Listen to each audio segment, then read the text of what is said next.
I'm your host, Gareth Watkins, bringing you part 2 of our coverage of New Blood episode 4, H is for Hero. If you're listening to this and you haven't heard our review of H is for Hero, Travis Shefflin joined me and we broke it down and we went pretty long talking about the episode. And so once we were done talking about the feedback as well, we ran for, I think it was just over 2 hours. And I didn't feel like I could put a podcast out that was 2 hours long. So thinking of your own comfort and your listening pleasure, I've split it into 2. So if you check the feed, you'll see part 1 is our review, just breaking down the episode. And what you're about to hear now is us responding to the listener feedback. We've got some great emails, some great voicemails, and we dig into them. So let's just crack on, shall we? Here we go. Listener feedback. Let's get into the feedback, shall we? We got some emails and some voicemails to go through. As always, you guys can email dissectingdexter@gmail.com, just like our friend Mike Lanich did. He writes, I'll start out this email by saying that this is easily the best episode of the season so far. The pacing was spot on and the plot was compelling for each major character. None is more compelling, of course, than Harrison's story. There is still so much we don't know, and this episode raises more questions. We know he's incredibly intelligent, given that he has listened to Molly's episode on the Trinity Killer and appears to have done so more than once. We have to ask whether there is an episode on the Bay Harbor Butcher. Has Harrison managed to use that big brain of his to put these pieces together and come looking for Dexter to get confirmation? Could he be here not only to get that, but also to get some revenge for his abandonment, his mother's death, and all of the trauma he's suffered with no family he could find or rely on, assuming Astor and Cody are not in the picture? Right. Watching Dexter's spidey sense going off at the school and then putting the pieces together was great old school Dexter. Deb also helping him figure it out, and the way they staged the scene impressed me. But for someone who never wanted this for Harrison, he sure does seem somewhat proud, with a smile or two when I didn't expect any. I find it odd that we haven't had one bit of dialogue about Hannah since early in episode 2. It's as if the writers want us to forget about that and any other details he's given Dexter as much as possible. Is it possible that Hannah isn't even dead? Maybe Harrison's story is just part of his manufactured backstory for Dad. Which leads us to the central part of this whole episode, Harrison's amazing acting job.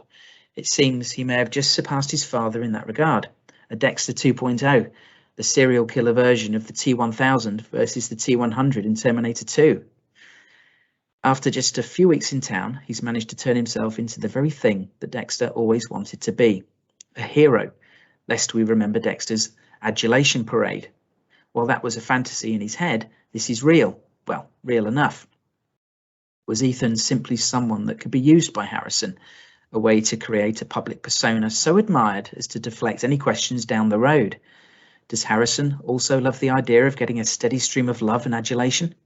There are plenty of complex questions, but none more in my mind than how much Harrison knows about Dexter, Trinity, his mother, and what really happened. My guess is that he knows quite a bit, or has a pretty solid theory. Maybe he is the Dark Defender, the seeker of justice, and dear old Dad is next on his list. / table. Extra thoughts. Harrison having and using Trinity's choice of weapon is terrifying. Is this the first time he's used it? Probably not. He seems like a smart, tidy monster. Angela back to not asking questions. I know Ethan's case doesn't look good, but she's swallowing this a little too easy, like she did with Matt. We don't get that last bit of the conversation between Kurt and the girl at the end. Confirmation he's the sniper, or red herring. Why offer her a job at the restaurant in the first place if he's just going to kill her? Jennifer Carpenter killing it yet again. I know the others don't like it, but I like the combination of funny / demented / subdued Deb. Plenty to chew on, and I'm loving it. Thanks, Mike. Great thoughts as always. So, let's see. Does Harrison know the story of the Bay Harbor Butcher and has put things together with what he may have heard from Hannah to think it was his dad? It's certainly possible. Hannah's certainly not been mentioned for a while, although listeners have been providing theories about what really happened to her. Did Harrison do her in? How much did she tell him about his dad? Mike, you ask whether Harrison is just here for revenge. Does he mean to eventually kill Dexter out of anger for the abandonment and blaming him for his mother's murder? Do you have any thoughts on that, Travis? Oh, I don't know. On the spot there, sorry. No. Spot. The whole time you're reading, I'm actively listening, thinking, all right, how do I feel about this? And I'm not on the spot. I don't know. Harrison killing Dexter. I've heard people say that, right? It's going to end with Harrison killing Dexter, or maybe the heartbreaking twist, Dexter has to kill Harrison. I don't know if I don't know if I believe any of that. Dexter, I guess we thought a lot of things, but I think Dexter would never ever kill Harrison. Right? Harrison and Deb, he'd never kill on purpose. So I don't know, but that's not what Mike asked. Mike asked, would Harrison kill Dexter? Is that what he's want? No, I don't know what Harrison wants. Harrison comes off as a teenage prick sometimes, right? Get off, Dad, come on. It's like he's weird. He's hot and cold. He clearly came back to connect with his father, and he almost cried when his dad rejected him. So if you don't want me, I'll just go. Whoa. That's my Jack Alcott. That was uncanny. Yeah. Well, I'm just going to. I hope Jack's not. Yeah. No. I hope Jack's not listening. No, Jack, and I want to say I love your furry belt. That's jealousy because I don't have body hair, like chest hair or anything. I want to look like Austin Powers. That's what I would like to do. Oh, behave. Yeah. But yeah, Harrison will be very, he was like that, but then he'll also, anytime Dexter tries to father him, like, I'm not a kid, Dad, stop it. Yeah. Hey, you but want some pancakes? Here's a thought. Remember Clyde Phillips when he described the ending of New Blood as going to blow up the internet? Would Harrison or Dexter killing the other be something that might do that? Obviously not literally blow up the internet, but cause a kerfuffle amongst Dexter fans. Yes. It would, wouldn't it? Yeah.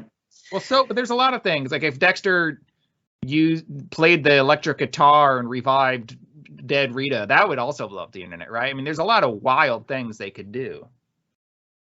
Yeah. That was the wildest thing I could think of. That would blow up the internet. Yeah. So, Mike, you also ask whether Ethan was just a tool for Harrison, suggesting that Harrison was using him from the start with an agenda to attain a specific social position for himself. My gut feeling is that I sensed genuine empathy for someone who's been isolated and picked on. I think I talked about this at length last week. I just don't quite know why he snapped on Ethan this week. Did Ethan admit that he was planning an attack on school and Harrison quickly saw an opportunity for himself? I don't know. I mean, we've talked around this a lot in the last hour, haven't we, Travis? I guess there's not much more to say, but we'll see. Okay, thanks very much, Mike. We'll move on to an email from Chris in Cincinnati. Chris writes, I'm sure everyone thought this as well, but you didn't have to be Columbo to know that Clancy Brown was up to no good. I was talking to a friend a few weeks ago, and she mentioned that she can never trust a character played by Clancy Brown. My response was, yes, even Mr. Krabs from SpongeBob is a bit on the shady side. Yeah. I enjoyed this episode. It was good to see some good old-fashioned blood spatter evidence again. The only thing that didn't sit right with the true crime podcast fan in me was being expected to believe that Molly Park was a top podcaster. If this was a real podcast, I think I'd be drawn to the Trinity case. But after the little bit Harrison listened to, I'm fairly certain I'd never want to listen to that podcast again. To me, it was like my favourite murder without the charm or George's and Karen's charisma, and I just wasn't buying it as a top podcast. I guess if that's my biggest concern, things are going well this season. So, thanks, Chris. I think I should be careful criticising someone else's podcast, but as this is a fictional one, maybe I'm okay. We've done that a little bit, haven't we? For me, Clancy Brown will always be Byron Hadley in The Shawshank Redemption, and that's that. I like that we're not alone, at least. More than just the two of us think that her podcast was a little weak. Yeah, it's not just us. Okay, we've got a voicemail from Axel, who was here with me a couple of weeks ago. I'm going to try and play this into the call, so just bear with me a sec, Travis. You got it. I got it working when Axel was on, so hopefully I can do it again. Hello, Gareth. and hello, listeners of Dissecting Dexter. This is Axel, and I am leaving you a voicemail message. First of all, loving the way the season is going. I think a lot of the things we talked about are kind of coming around. We're learning more. Obviously, the two big things we learned in this last episode are that Harrison is definitely Dexter's son, and he does have his dark passenger. And we also learn that our secret killer, our man, who is, what is he, kind of poisoning or keeping young women around so he can toy with them and then set them off into the woods to shoot them, is in fact Kurt Caldwell, as he takes this young woman out to the back of the barn. It looks like, but I think that's evidence enough. But I do think the other rich guy is involved too. I still believe that. I think it's more than just him. It seems to be a game. It seems to be more involved. But we'll see more of that. I liked his little scene with Dexter too. I think it's safe to say that the reason why he's pretending his son is alive is either because he definitely knows it's Dexter, maybe the cameras or something else. Maybe he has his own cameras, or he just doesn't want the cops coming around and looking around too much. And he figures he'll kind of solve this himself. As far as Harrison goes, the whole thing with him stabbing the kid and all that, I liked it. I thought it was really interesting just to kind of know what was going on and watch Harrison through it. I think they definitely choreographed it enough for a viewer of Dexter to know what Harrison was doing, and then to have Dexter kind of sleuth it out in his old ways was awesome. I love the way he got to look at the board and be old Dexter again. And one of the coolest scenes for me, and I hope probably you talked about it already, is the point at which they talk a little bit. He says, "He is my son." And then they cut right to him making the eggs and the bacon, just like in the old intro. And then Harrison eats just like him, like so voraciously, like an animal. I thought that was great. I think that's all I got. Thank you. We also found out a little bit more about Iris. And that was cool too. And I like the podcast are kind of teaming up. And I really like this because I hope that they're setting us up for more seasons, Gareth. I don't want this to be a one and done season. I want Dexter to continue for 10 more seasons because I love the show. And even if maybe like kind of Dexter goes off and stops killing and Harrison takes over, we see Dexter in like, season 3 or something or 4, that'd be fine. I just love the show so much. I hope it continues, and I'm loving this season, and I'm loving hearing you talk about it. So thank you for podcasting, and everyone should become a patron like myself and the rest of the DVR Podcast Network. And, we want to support you and all your listeners too. So take care and peace out. Thanks, Axel. You are a gentleman, sir, and thanks again for your support and patronage. About the sniper killer, I had been convinced Kurt was acting alone, but this week, when he was so openly conversing with that girl in the diner, I couldn't understand how he would do that if he intended to abduct her, unless he's been at this for so long he's become overconfident. I'm in a place now where I'm entertaining the idea that this is not a simple case of one man abducting and then murdering young women. Your theory could still be right.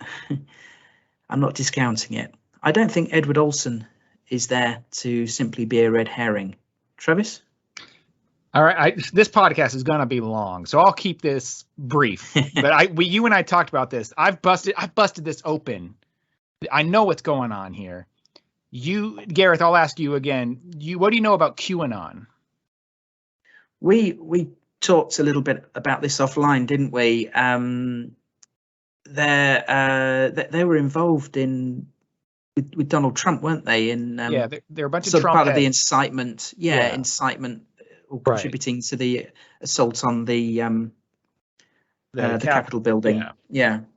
Yeah, well, they got all kinds of wacky beliefs. I've got a QAnon lady down the block. I used to run by her house. One day she stopped me while I was running, and she was very friendly, and I didn't know she was a nut at the time. So I stopped my run to engage with her, and she started talking about Chinese satellites and Jewish conspiracies and all this stuff, and she was like, Donald Trump and Elon Musk, they're gonna get it right. They're gonna make sure the world's okay. I was like, ooh. So I had to change my running route.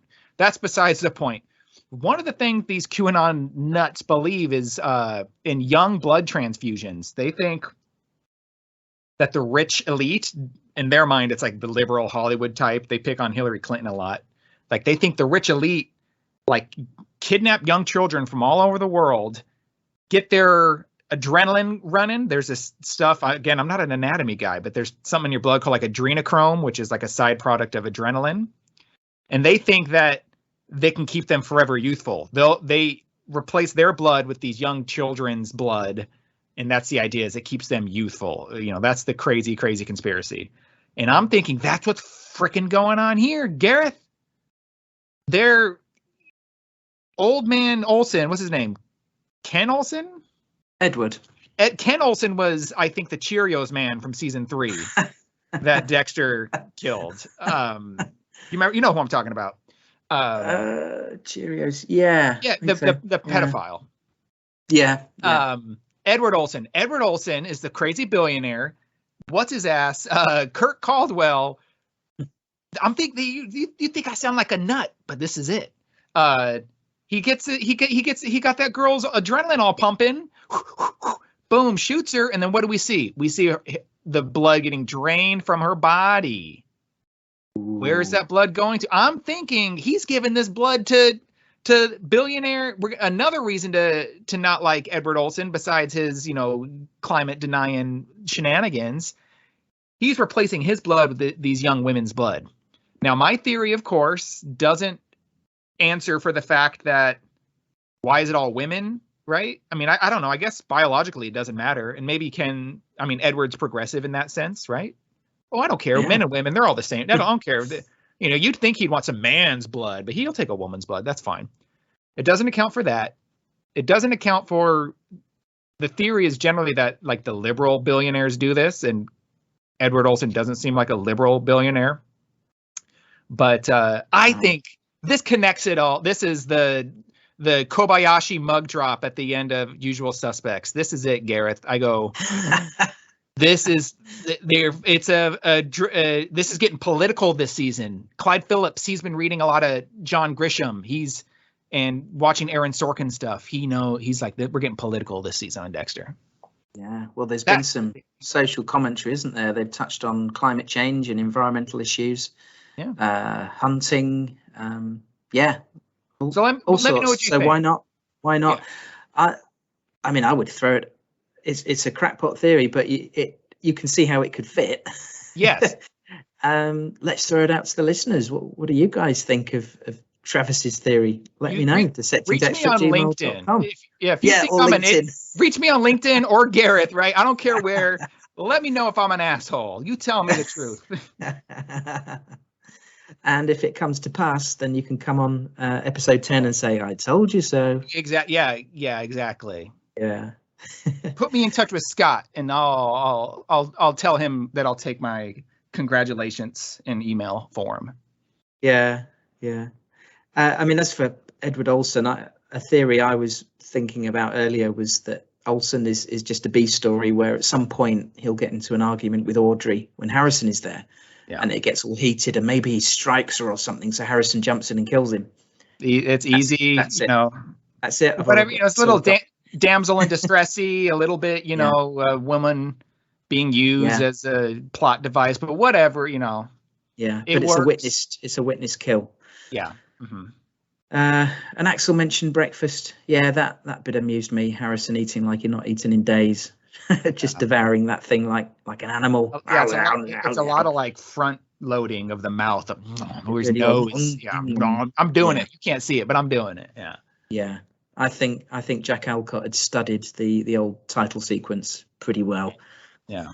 to nail that. Thanks, Axel. Bruce Evans has emailed to say, I love this episode. Kurt is officially revealed to be the villain and Harrison is revealed to have a dark passenger. He is very good at hiding it and maybe even better than his dad. Dexter's reaction at the end when he finds out that his son is like himself was very interesting. Seems like he's actually quite relieved, as it's something that he now has in common with his son and can connect with him that way. Love the references to season 4, and it really does show that John Lithgow's Trinity Killer was the best big bad of the whole series. He was successful in destroying Dexter's life by intentionally killing Rita in front of Harrison, knowing that it will mentally scar the kid forever and that Dexter will have to deal with it down the road. The most interesting thing will be to see if Harrison has any tendencies from Hannah, as he was brought up by her.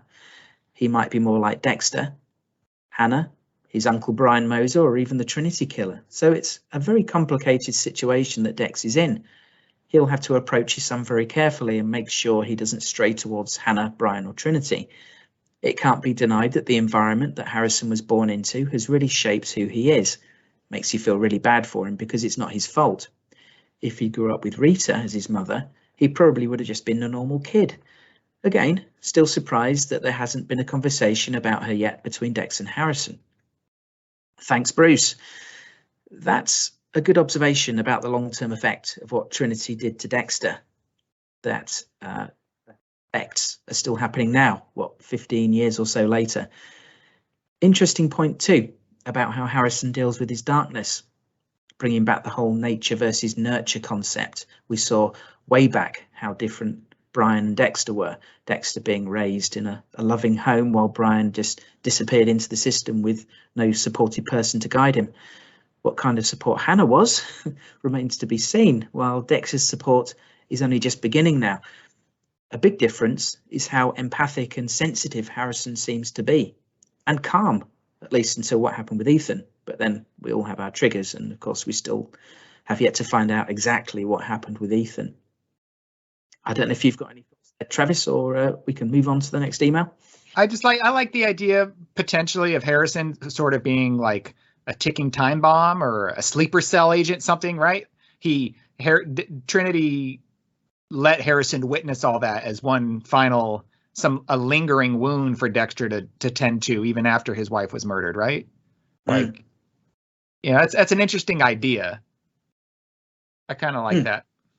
You know what I mean? Yeah, and that's what he was referencing, I think. Yeah, and more cruelty involved there. It sort of layers it on, doesn't it? Trinity was a complex guy because sometimes he seemed like he hated what he was doing. I'm sorry, I have to do this or whatever, right? But then he'd also take pride in his work sometimes. He's in the police station and he's very boastful. Like, yeah, check out everything I've ever done, you know? Yeah. So I don't know. And he certainly loved children. I don't know if he would purposely try to harm Harrison that way. But who could say what Trinity was in control at that time when Trinity did what he did? He may have expected the jig to be up. Yeah. And his days were numbered. Yeah. Okay, thanks, Bruce. On to Matt in Dublin, who writes, first time feedback since the return of our favourite serial killer. I'm sure nobody will remember my handful of feedback emails during season 8. However, having read back through them, I did pitch in my feedback on the finale, and I quote, possible spin-off could come in the form of an older Harrison who is told by Hannah on her deathbed that his father may still be out there. I await my check from Showtime. Oh, Maybe Matt should talk to Axel, because obviously Axel has some ideas of his own for a potential spin-off or for ideas for future seasons of Dexter. But yeah, you called it, Matt. He goes on to say, I was half sceptical about how New Blood would go, but also half optimistic given the return of Phillips. After 4 episodes, I think I'm fairly comfortable saying that this feels like a good show again. I'd sum it up as being a combination of the tension of Dexter having to deal with some scrutiny again, the battles he plays out in his head, and the sense of mystery of where we're going has brought this familiar feeling back for me. Considering we're only really at the end of Act 1 of this season, I really like where the story's going, and in particular how Harrison's dark passage is being handled. I like that they've left it somewhat vague for now as to whether Harrison wants the good side of him to win out, as he says in his speech, and that everyone bar Dex is treating him as a hero. Despite the conclusions Dexter will no doubt draw, I still think Harrison can be redeemed. He is a really complex character, and I like that they haven't gone for the route of him being a straight-up monster yet. Even despite his attack on Ethan and his manipulatory lies, I'm convinced by the emotions he displays, particularly in the hospital and in his speech at the gym. He does speak very compellingly about being a victim, which makes me wonder whether he does in fact have some form of code, as Dexter suggests. I just can't wait for the inevitable scene where Dexter and Harrison lay it all out on the table. Jack Alcott is doing an incredible job. I just wanted to share one or two general thoughts before signing off. Firstly, I'm positive there's more to Hannah's death than is being shared.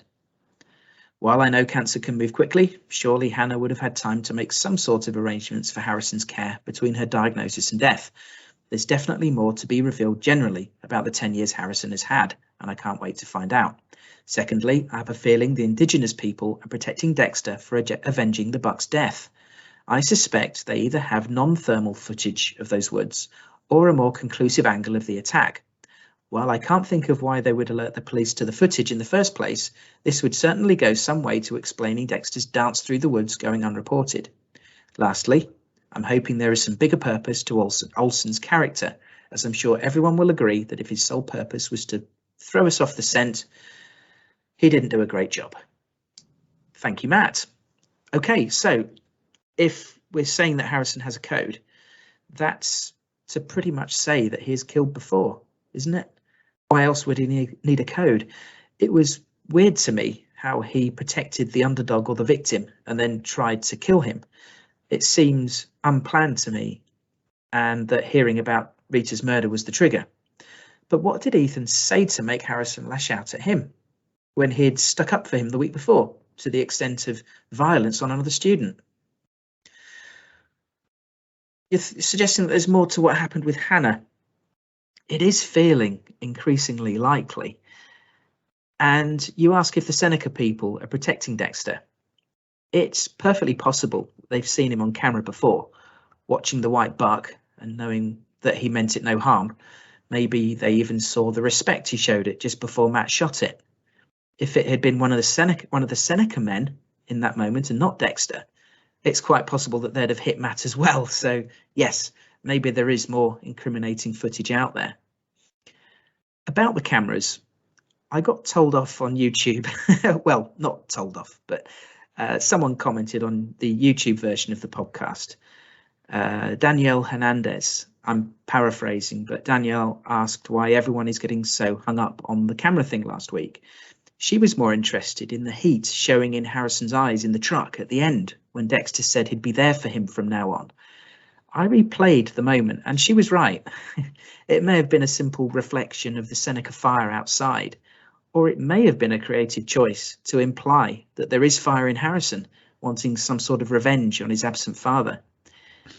Interesting, and I think it's still quite possible that that could be the end game for this series, something that we touched on a few minutes ago. I don't know if you have any thoughts on any of that, Travis. My initial thought was like, that wouldn't reflect well on the Seneca people. Like, I don't know, make them seem like savages if they're willing to cover up a murder. Like they got their own laws, right? No, their culture doesn't allow murder either. But I don't know. I guess it's not like everybody in the damn Seneca tribe saw the video and agreed, yeah, let's protect this guy. Maybe it's just one person who would do that. So I don't know. That's just where my mind immediately went. I immediately rejected that idea. But now I'm not so sure. Yeah, I mean, I think they're subject to the same laws as everybody else, aren't they? Yeah. So, yeah, it's interesting food for thought. And I mentioned Danielle Hernandez there from YouTube. She has actually sent in some voicemail feedback for this week. So we'll hear what she has to say. This came in not long before we started recording, so I've not had a chance to listen through this yet. All right. So any reaction afterwards will be completely unprepared and natural. So yeah, anyway, here we go. Hi, Gareth. Danielle Hernandez here. Call me Des. I found you on YouTube, and I am really enjoying this season. H for Hero definitely set up a lot of groundwork. Jim and Angela exchange I love yous so casually. It makes sense. The only other person he can say it to is a Deb doppelganger. Also, let's talk this attack scene. It's literally theater. It happens on the school stage with decor from the Nutcracker surrounding them. I love these layers of meaning that the show is giving us. So, we know Harrison did the stabbing. I feel bad that it happened to the Ethan kid. Watching the previous episode now, it seems that Harrison took over the role of bully.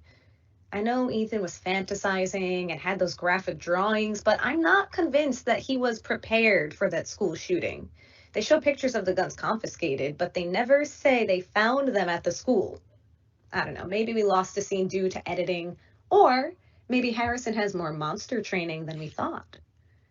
Meanwhile, Kurt gifts this drone to Harrison and basically turns him into a private spy, and then tells him to call him by his name, so now he's getting in and being more fatherly than his own father. I see you, Kurt. I see what you're doing. But I wonder if this is going to bite him in the end. Like maybe Harrison will end up capturing footage of Kurt luring another woman to his kill cave. And I mean, we all knew it was Kurt. Spoiler alert for anyone who didn't pay attention. But also, if you go on IMDb, Clancy Brown is listed for 10 episodes. So, I mean, it was there. But I have to say, I'm loving this Angela-Molly team up.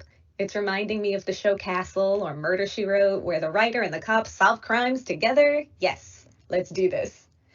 Oh, the show has set up all the players. Now next week, we are officially in the middle of the season, and I'm sure we can expect all hell to break loose. Final thoughts? Why did Dexter tell Kurt that he hadn't been in Harrison's life the last 10 years? Dex, baby, honey, sweetie child, I know you've been playing Jim for a while, but that was how to give yourself away 101. All right, but I have to say, I'm excited that Dex found the straight razor. No matter what Harrison says, he was hiding that weapon, so he clearly doesn't use it for shaving. I wonder if Dexter will pull a, this is me being on your side. Trinity used this. And then Harrison will be all, oh, so you want to talk Trinity? Because I am here for it! All right, thanks all. Des out. Oh my. Thank you very much. That was how fun. Yeah. Why am I here? I think she needs a podcast of her own. Dang. That was great. Thank you ever so much, Des, for sending that in. That was brilliant.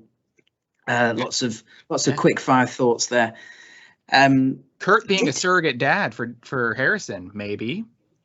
Harrison goes, well, Kurt cares about his son more than you care about me, Dad. Oh God, I mean that would be going down the teen angst route that I was hoping to avoid this season. Yeah. But I mean, could he be trying to get Harrison on side?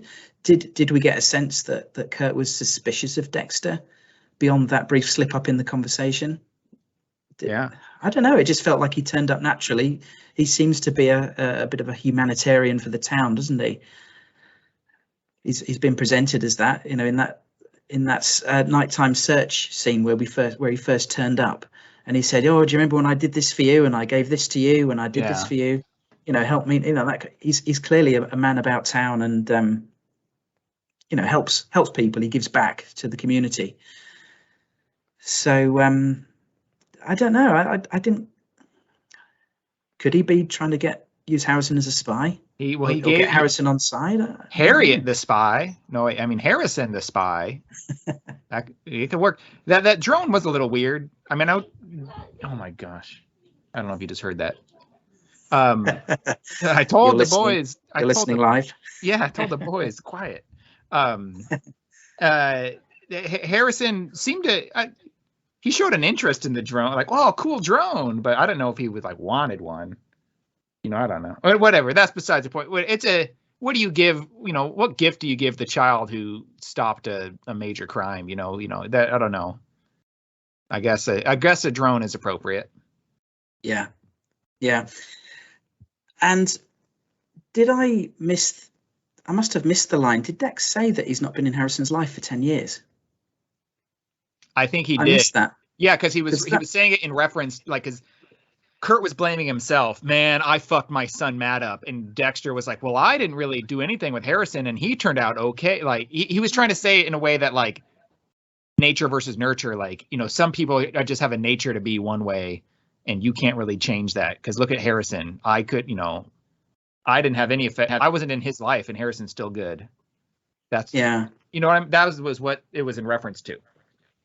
Yeah. Yeah. Okay. Yeah, I think that line passed me by. I missed that. Okay. Well, thanks, Des. That was a hugely enjoyable voicemail. Thank you very much.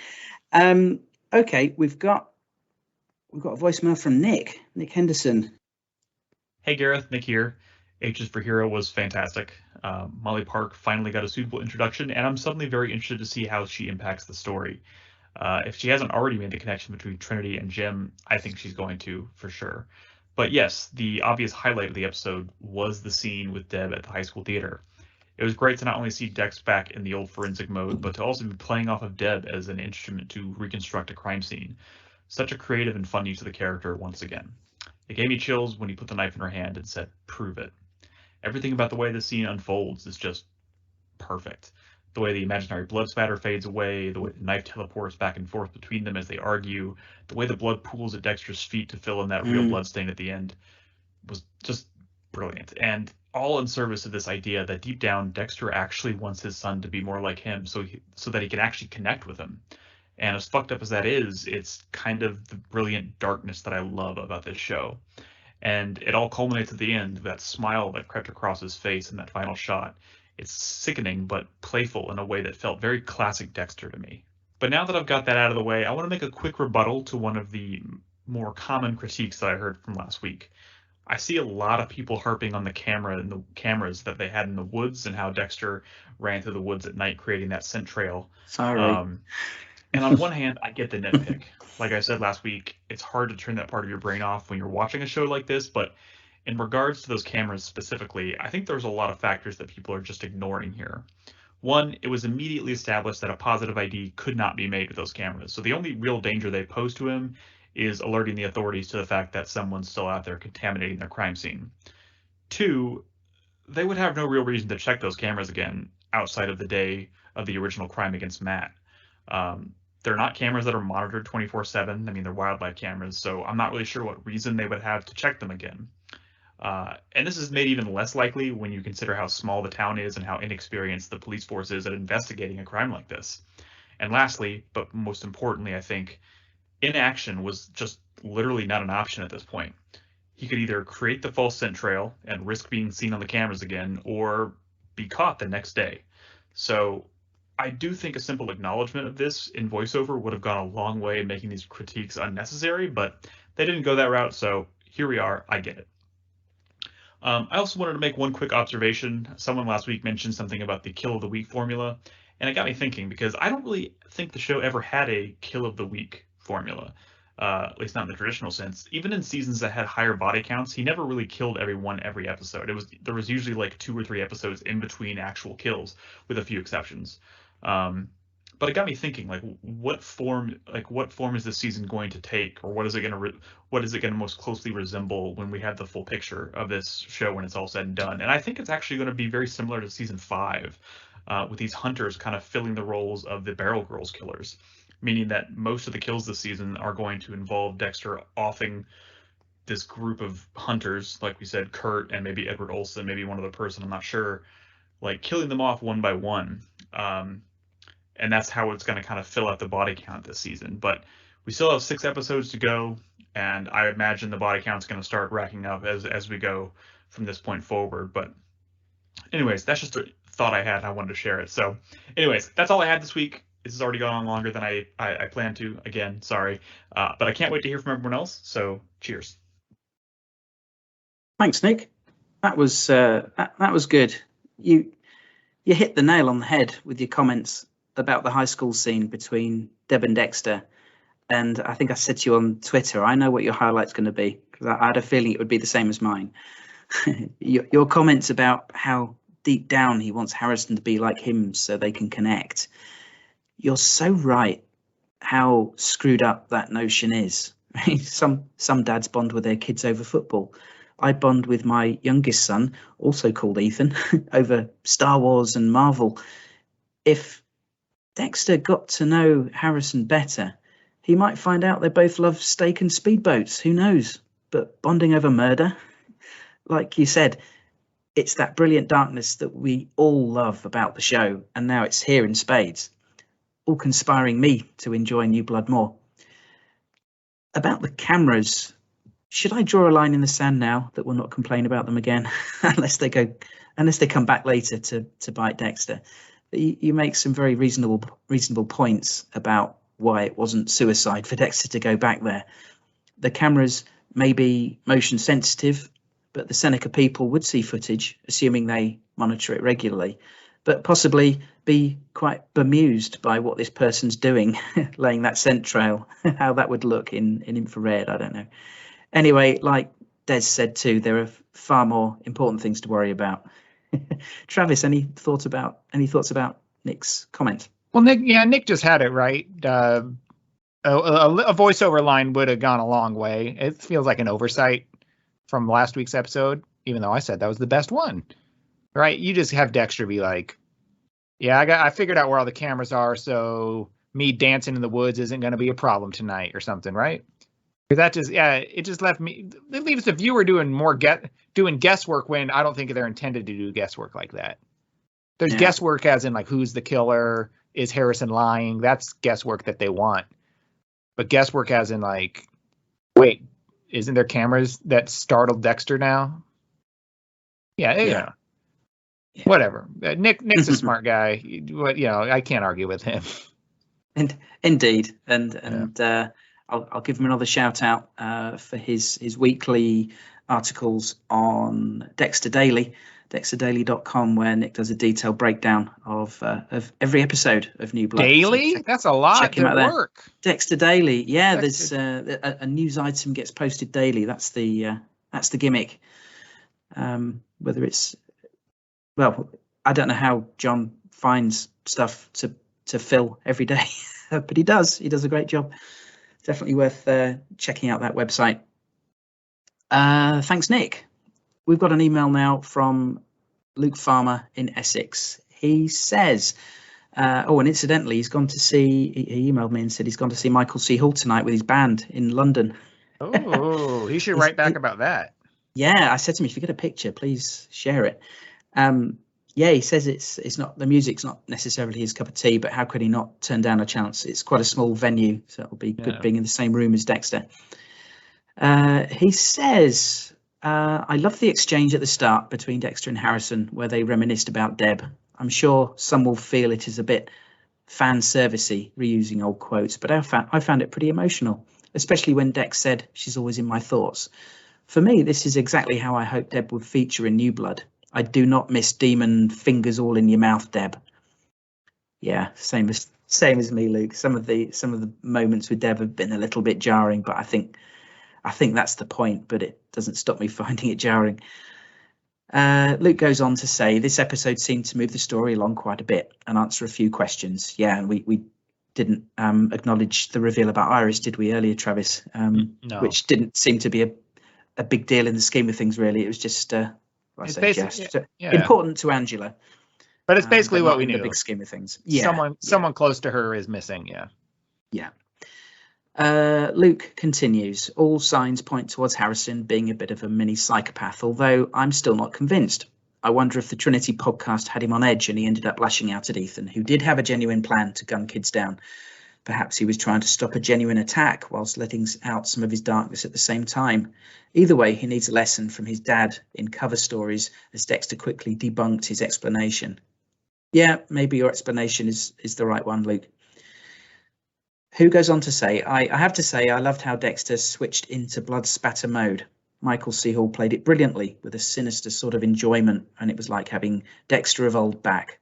I like the moments where Jim is temporarily forgotten. It also looks like Kurt is the shooter. There was no sign of Edward Olsen in this episode, but perhaps again, this is what they want us to think. Could it be that Kurt is Olsen's wingman, collecting victims and bringing them to him? We will see. Overall, another great episode that had me gripped. I'm loving New Blood so far, just gutted we're almost halfway through. We are, aren't we? Thanks, Chris. We are nearly halfway through. Next week will be the halfway point. It seems we've got here quickly, doesn't it? Doesn't seem like 2 minutes since we had the premiere. I don't know. I feel it's been a good time. Right? We've still got 6 episodes left. What do you have? Glass half empty? Yeah. Come on now. It's going to be 2022 before this is over. Indeed. Yeah, there's a lot of water to go under the bridge before then. Yeah, ask me again on week 8, then I'll probably be like, oh my God, man, I can't believe it. Yeah, 2 left. Yeah, we'll do that. Yeah. You made me compromise everything about myself that I care about. And I hate you for it. I shot the wrong person in that trailer. You're listening to Dissecting Dexter. I shot the wrong person in that trailer. Hi, Gareth. Every man has a good side and a bad side. Can you hear that okay? Yes. And you're about to see my bad side. Only joking. Chris here from Scotland with my episode 4, H is for hero feedback for Dexter New Blood. Just quickly, overall summary, enjoyed the episode. It seems to be going from strength to strength. A couple of points that I wanted to pick up on and share with yourself and the rest of the listeners. Is it conceivable that Molly, having investigated the Trinity killer case in a lot of detail to the point that she had a picture of Rita on her podcast feed, could potentially recognise Dexter? Or is it conceivable that some of her listeners, I think they mentioned in last week's episode that she has 1 million followers, and this week I think they mentioned 700,000 amateur detectives. Is it conceivable that one of them could recognise Dexter should she post something on Instagram or any of her social media feeds when she starts to speak about investigating the missing girls in Iron Heights? Now, I hope that doesn't happen, but I think it possibly could. So Molly is definitely one to watch, and her team up with Angela should be interesting. I heard on the official podcast that they originally filmed the Molly and Angela scene in a bar, but had to change it because of COVID regulations. I thought that was quite interesting. I think it maybe would have worked a little bit better in the bar. A bit more informal, but it will be interesting to see where that goes. We've got confirmation that Iris was Angela's best friend, so that's definitely going to come back into play as well. Don't want this going very long, as I always say, and end up going long anyway. We now have confirmation of Harrison's own version of his dark passenger. I found it interesting when he was listening to the podcast and we seen the picture of Arthur Mitchell, the Trinity killer. Surely Harrison cannot remember anything that happened. Surely he can't remember. He was only a baby. I mean, I think he was 6 months or something. I might be just off. Surely he can't remember. So I'm interested to see where the dark passenger comes from and what his version of his dark passenger is. Did he think he was doing something good and stopping Ethan potentially killing people in the school, or was this an opportunity for Harrison to act out and potentially kill a victim or take a life? I guess we'll find out in the coming weeks. Again, it seemed to be a week for confirmations. It looks like we have official confirmation that Kurt is the killer. I thought it was really interesting when he was trying to offer the young runaway girl a job. It was almost as if that was his good side trying to take over, but ultimately in the end the darkness has taken over him and he took the girl to the isolated area, and I'm sure she's going to become one of the victims as well. I'm still not ruling out involvement from Edward Olsen, or potentially even one of the cops, Logan, or the other cop from earlier on in the episodes as well. I think that could potentially be a little bit of a twist that nobody has seen coming as well. Finally, I really enjoyed the Dexter scenes again. I think some incredible acting from both Jennifer Carpenter and Michael C. Hall.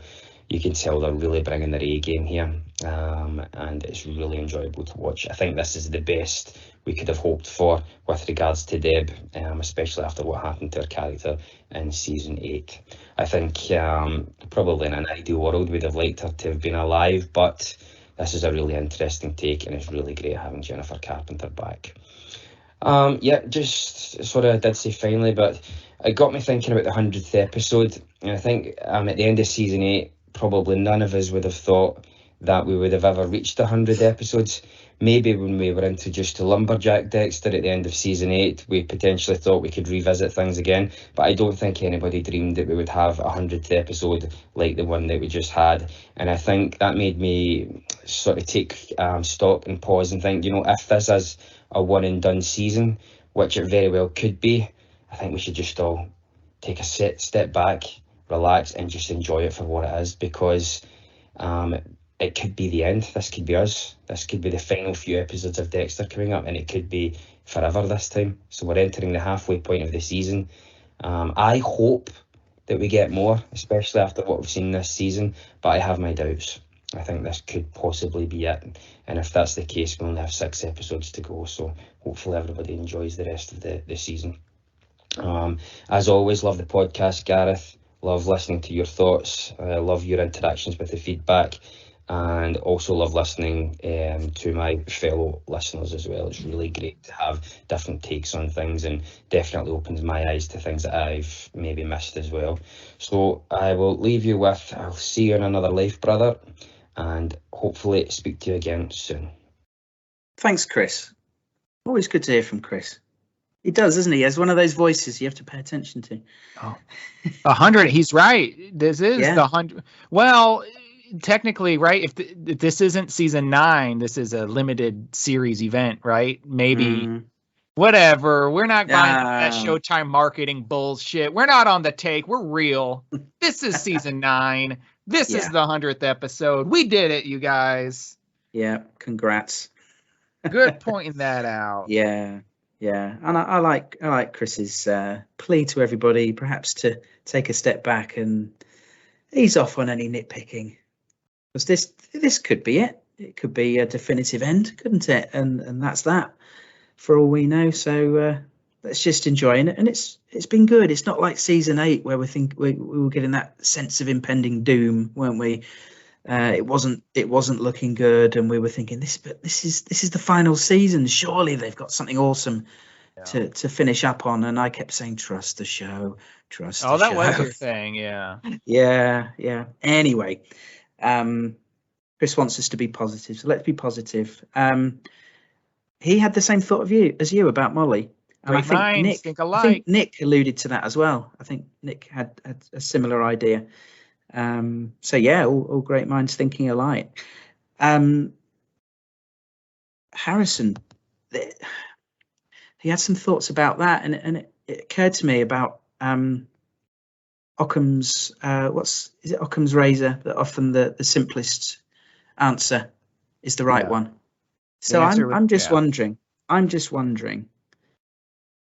has Harrison not got a dark passenger at all? And he simply intervened when Ethan was making noises about doing something crazy at school, and Harrison just jumped in and stopped him, and that's it. And he's doing, like we talked about, he's lying now because it's a bit of self-preservation. He doesn't want to incriminate himself or have people saying, "Oh, you knew and you didn't say anything. You saw the drawings and you knew something wasn't right. You could have said something to a teacher." Could it be as simple as that? And Dexter's thinking he's got a dark passenger, and maybe it causes him to reveal himself in that way. And actually, Harrison's repulsed by it. Could that happen? Maybe. I don't know. I just throw it out there. And Chris also brought up the possibility. Obviously, we've talked about Olsen and Caldwell being in on the possibility of them being in on it with these abducted girls. And he suggests that other people could be involved as well, and brings up Logan. And it's funny he mentions Logan, because I was struck back in episode 1 how he was so quick to stick up for Matt Caldwell and say what a great guy he is, when all that we saw of him was that he was a knob, wasn't it? He was an absolute douchebag. He was shitty to his friends. He'd let his mate take the fall for something he'd done. He'd go crying to Daddy to bail him out. He was a cock, basically. Pardon my French, but yeah, Logan was very quick to stick up for him. So I don't know why he would do that unless he'd seen a different side, or whether he was just close to the family. We saw him giving Kurt a big hug this week, didn't we, when he turned up at the police station? It seemed like they were pretty close. I don't know, or whether it's just being empathic and, you know, good on you, your son's okay kind of thing. And I'm misreading it altogether. Well, Chris mentioned it might be the other cop. What? I don't even know his name. The Teddy. doofy one. He's even got a doofy name, Teddy. Teddy. Maybe that's the twist. Oh, Teddy's the mastermind. It's Teddy the sniper. Oh, shit. That's his act, yeah. He's useless with a drone. That's true. Yeah. But maybe he's good with a sniper. That's why Kirk Caldwell is trying to recruit Harrison. We need a new drone flyer. We need someone who can fly a drone. We need a bigger drone. There we go. Okay, well, thanks everyone for your feedback. Some great observations and opinions there as always. And some new we had a new voice. We had some old emailers coming back. It's great. It's great. Love it. Thank you. And it's great when someone has an opposing view. It forces us to challenge our own ideas, mine especially. I mean, I don't know everything about the show. I just like to talk about it. And if you want to talk about it, you know where to send your comments. How's that for a link? It's dissectingdexter@gmail.com, where you can also send a voice recording, like a few of you did this week. You can also reach out to me on Twitter @DissectDexter, or facebook.com/dissectingdexter. Or the YouTube comments, apparently, Des. Or the YouTube comments. And Des, of course, as I did reply to her on YouTube last week and invited her to email in this week, because she had some good thoughts, and as proven by her voicemail this week. So hopefully she and some of the other contributors will be back next week with more thoughts on episode 5, the halfway point of the season. So I guess we should draw a line under this. We've gone long. Wow. Oh, I feel bad for you for having to edit it. I feel bad for your listeners for having to listen to it. Yeah. Yeah, the listener numbers will go down this week.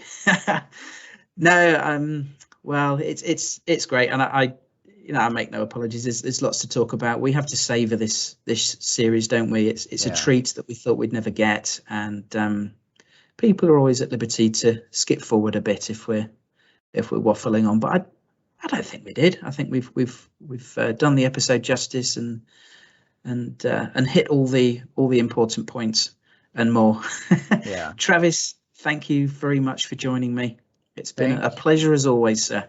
Thank you. You don't got to ask me twice to be on here. I love doing it. I'm looking forward to, you're going to have other guests on the coming up here, so I'm looking forward to hearing them. Yeah. Yep, that's the plan. That's the plan. Yeah. So thank you very much, Travis, again, and thank you to everyone out there for listening. And as I say, we'll be back together next week to dissect some more Dexter. Until then, stay safe, everybody. Take care. Bye for now.